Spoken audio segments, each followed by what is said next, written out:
You are listening to the Your Empty Nest Coach podcast with Coach Christine, episode number 15. Being brave when your child picks a non-local school or going far away to college. How to be the emotional adult in the room. This podcast is for you, a mother who years ago walked away from a career to raise your child. Sure, you've been busy volunteering, carpools, maybe part-time work, and taking care of everyone. But your main gig? That has been your child. Now that they are in their later years of high school, the empty nest looms ahead for you and it is freaking you out. I've been there and I get it. Together, we'll turn our freaking out energy into freaking awesome energy. Hello, my empty nest friend. Thanks for listening today. Before I dive in, this episode has a lot of references to my empty nest prep series episodes. So if you feel confused at any point or need a refresher, you may want to go back and listen to those. They begin at episode number 3. Today, we are going to chat about what to do when your child goes to college far away. I'm going to make the assumption for this episode that the decision has already been made, or it's being made and finances do not impact the decision. This also would be relevant to your child moving away permanently. So guess what this situation means to your life, my empty nest friend? Do you know? Think about your answer. Got it? It means whatever you want it to mean. That answer that you had just a second ago, you decided to have that answer. You chose it. You can choose another answer. So how do you feel with the thought that you were just having about your child being far away? Were you feeling good? If not, you can change your thought. If your thought brings you to a feeling that you don't want to have, let's change it. Grab a piece of paper or just picture this in your head if you're driving. The circumstance that your child is moving away has absolutely no drama. It is a fact and it is neutral. At the top of the page, I want you to write or picture, my child is moving away. You can even be specific. My child is moving 15 hours away. My child is moving 2,000 miles away to Antarctica. I'm not saying that's together, but even if it was... Antarctica, that would be interesting, wouldn't it? Anyway, when this circumstance shows up on your doorstep, the doorbell rings in your mind that triggers a thought for you. What thought box or thought do you automatically run to? Now, take 5 minutes to write down all of the thoughts you are having about your child moving away. All of them. You know the drill by now. No drama, no editing. Write them all down. Look at them. Pick one of the thoughts. Focus on only that thought. How does it make you feel? If you don't love it, do you want to keep that thought? How can you change your thought to create a feeling that you like? Let's say your thought is, I'm going to miss them so much. Do you want to have this thought?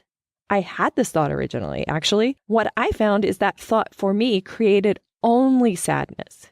When I made a slight variation to the thought, I felt better about the emotion created. I'm going to miss them so much. That thought comes off as 24/7. I will do absolutely nothing at all other than miss them. So is that true? So not really, because I sleep. So there's 6 hours. Yeah, I don't sleep much. I work and need to concentrate on things that distract me. So I can turn my original thought into, I will have moments where I miss them.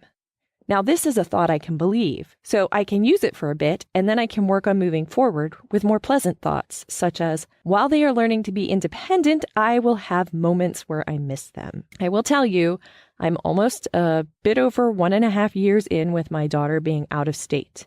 There are tremendous benefits. Your child will learn, well, they have to, how to be more self-sufficient and independent. From things like food and toiletry items, prescriptions, and that awful first time being sick with no way for mom and dad to visit and help. And here's an example. My daughter went from hating to talk on the phone to being able to handle a fraud charge on her credit card with no interactions from us. Pretty much just a couple of texts that, hey, it happened, and then on follow-up, they're sending me a new card. So this independence and self-sufficiency forces them to mature faster. I can vouch for that. Their friendships that are formed are closer, as friends really need to rely on each other quite a bit when they can't run home in 15 minutes. With no option to go home on weekends, they learn how to work through boredom, heartbreaks, medical issues, awful food choices, and so much more. Your child has the experience of geographical diversity that comes with living in a new area. We all know someone, hey, maybe it's even you, who has never lived further than an hour from where they grew up. Some personalities thrive like that, but for others, as the years move forward, they only feel less confident to venture out of what they know and where they are comfortable. And this next one's real. Coming home is special for them and for you. Speaking of you, with your child moving away, you have more time to do those hobbies you've been putting off, more time to get projects done and spend time with your partner, more time to get to know you, to plan future you, and to crush it. Yes, there are negatives, of course, but there are also negatives with staying local. Hey, you miss all of the things I just mentioned. Look, the grass is always greener on the other side if you choose thoughts that make you feel that way. Now, the goal for you is to allow your child to make the decision that is right for them, free of your feelings and thoughts about how much it will impact your life. No matter what they do, you are responsible for your feelings. They are not. Be the grown-up and be there to help them find the best answer for them, not the best answer for mom. And while they are planning their future, you can get to work planning yours. Future you is waiting for you. And I created a resource to help you find her. More on that in episode number 13. You'll find that in my show notes. The questions I have for you in this episode are, 1, are you having to deal with this situation? And 2, have you dealt with this situation and do you have advice for others who are about to go through it? Fly on over to our Empty Nest flock at youremptynestcoach.com/community to share your answers with the entire flock. Why should you join our flock? The adjustment to not having your kiddos at home full time isn't always easy, but it sure can be a ton more fun with a flock of friends. We look forward to seeing you there. As always, I provide content to make you think, my empty nest friend. My hope is that I am able to provide you with the thoughts that impact your life in a positive way. My next episode's title is How I Lost Almost 50 Pounds and I'm Still Losing. I am. So exciting. Well, flock, I have some answered questions from a prior episode. This question comes from episode number 8 and is, if you could give your past 19-year-old self advice, what would it be? One member shares, don't let other people talk you out of something you really want to do. Great advice. So true. Michelle shares, you will always be able to handle every situation in your life. So instead of stressing over it, embrace the challenge. You will be stronger in the end. Love that.